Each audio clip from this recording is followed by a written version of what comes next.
You're listening to Big World Network.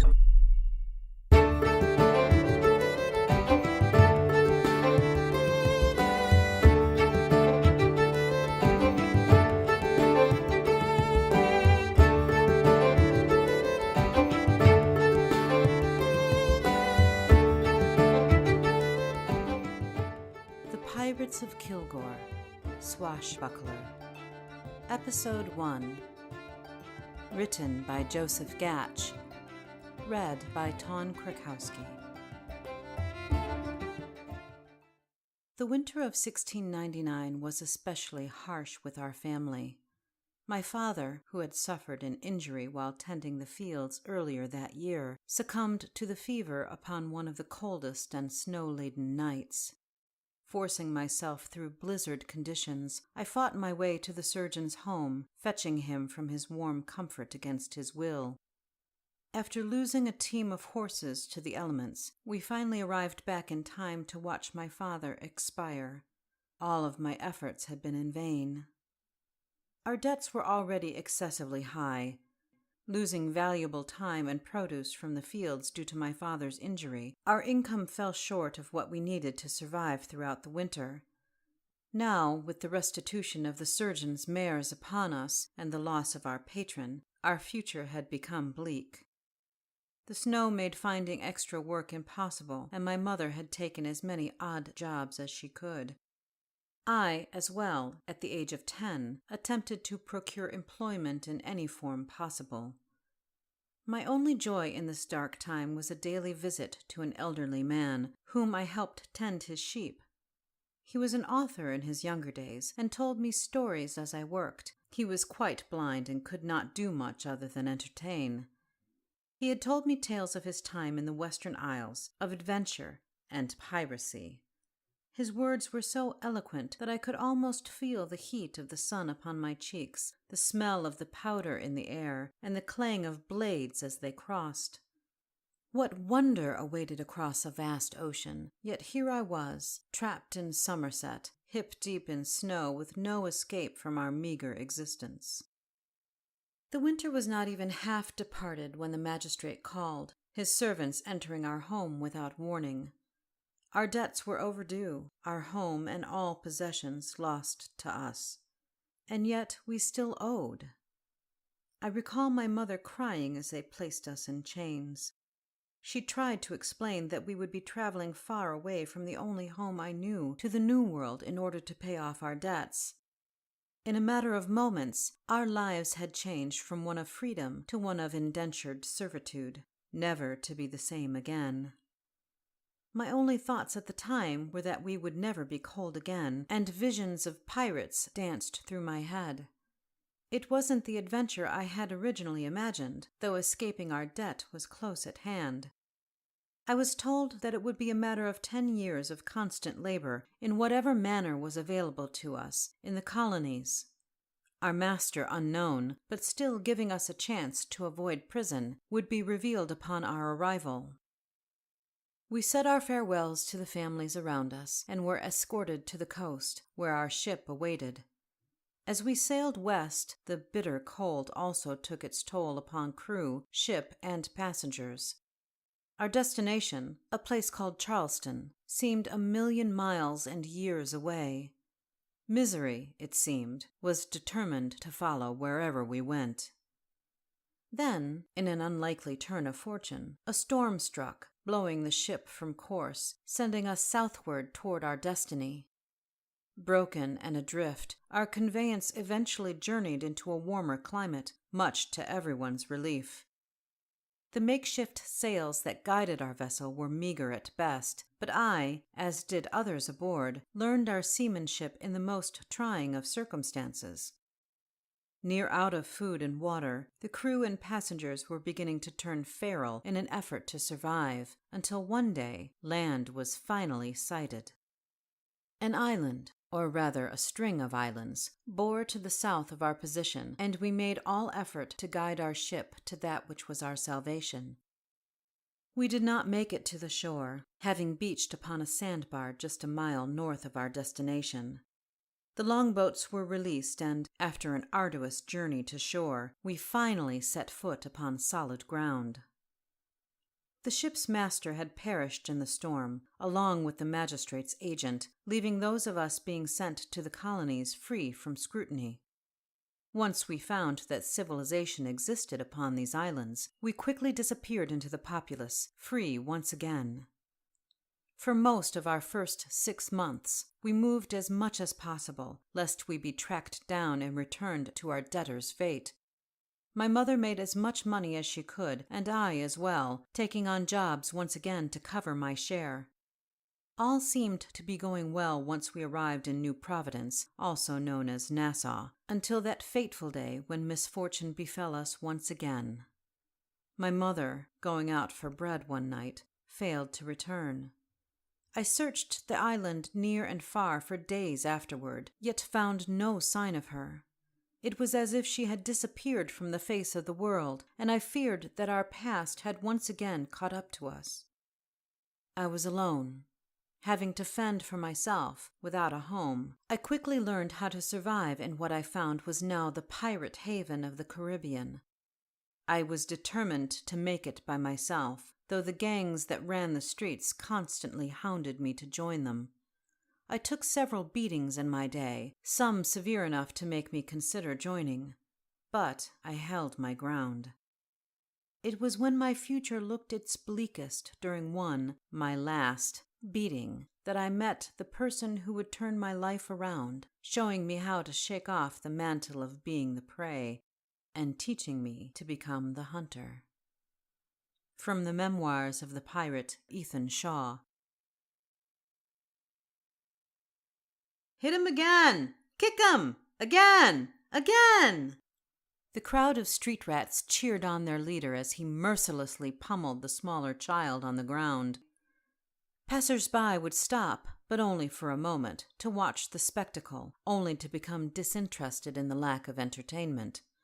No one cared to waste their time watching an unfair fight, yet no one cared enough to stop it either.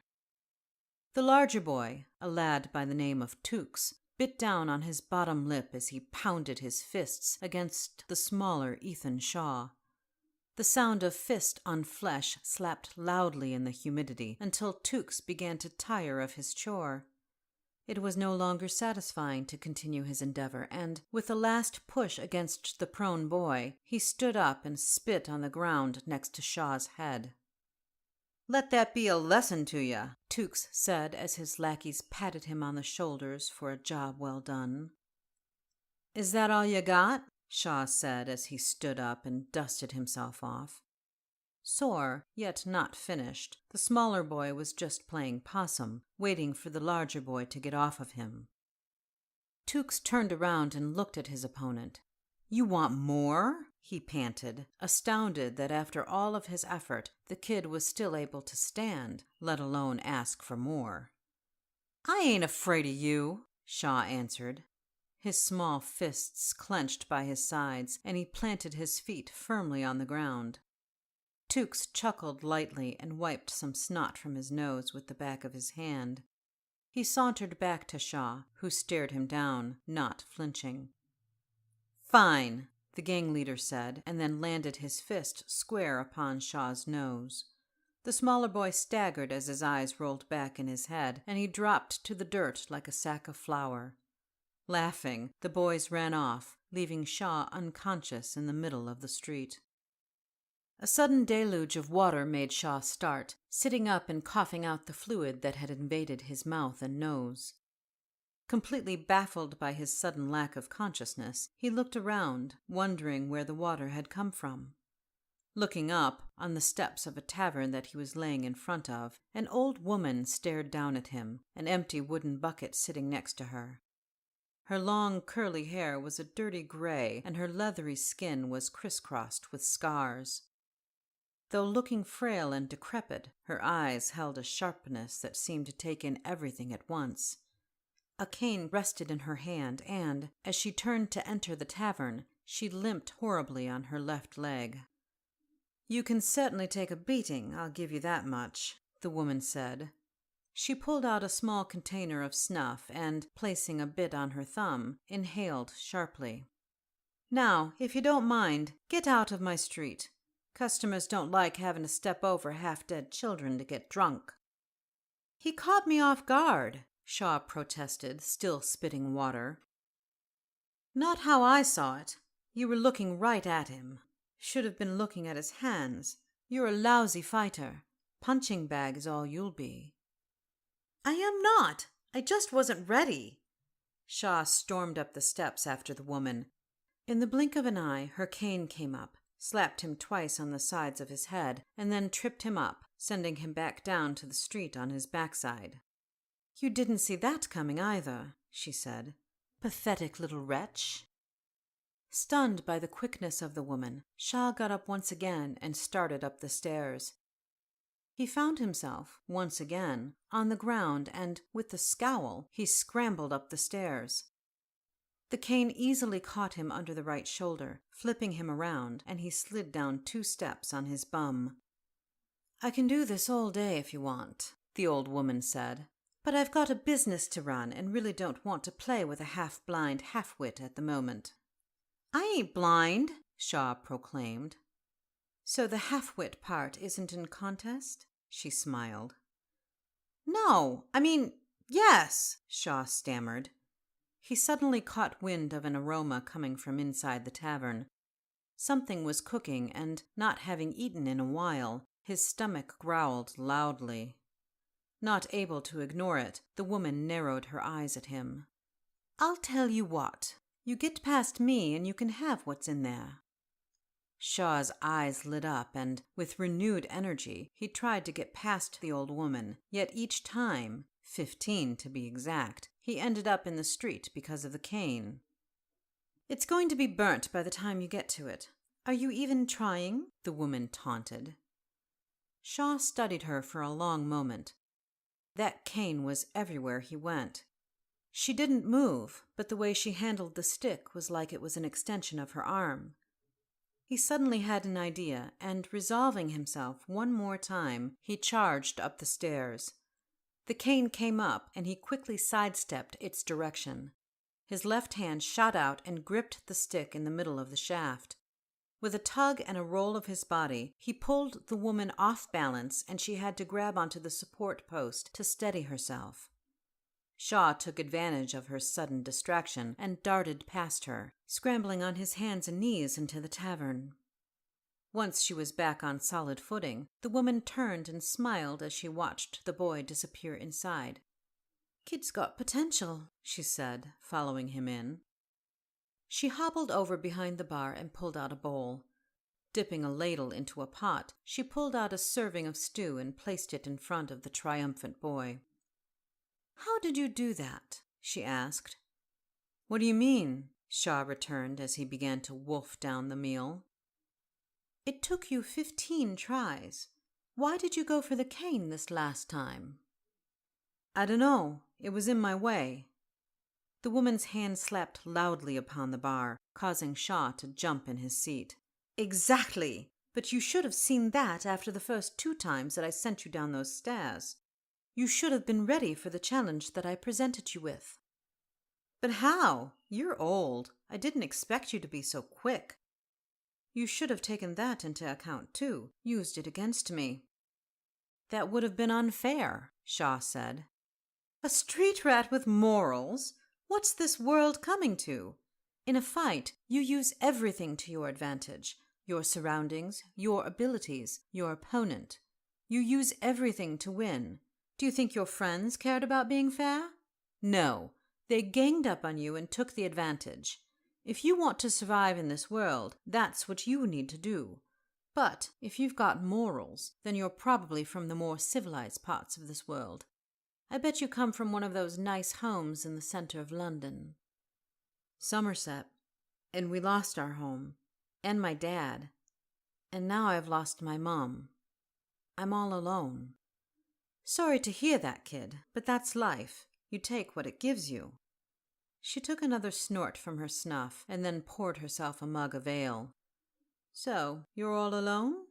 And those boys rough you up pretty regularly, I gather?" Shaw nodded. I don't usually do this, but you seem like you could be of some use to me. I need a hand around here, and if you don't try to rob me blind, you can work and sleep here. I have an extra cot in the back. The thought of sleeping in a bed once again appealed more to Shaw than safety from the gangs. What do I have to do? He asked. Clean, mostly. As you get used to the place, I'll give you more chores. We got a deal? Shaw nodded eagerly. The stew was better than he had had in a long time, and he was feeling luckier by the moment. Good. What's your name, street rat? Ethan. Ethan Shaw, he said. Mine's Teresa. Friends call me Terry. Okay, Terry, Shaw smiled. We're not friends yet, Teresa said, handing him a broom. You can call me Miss Windsor.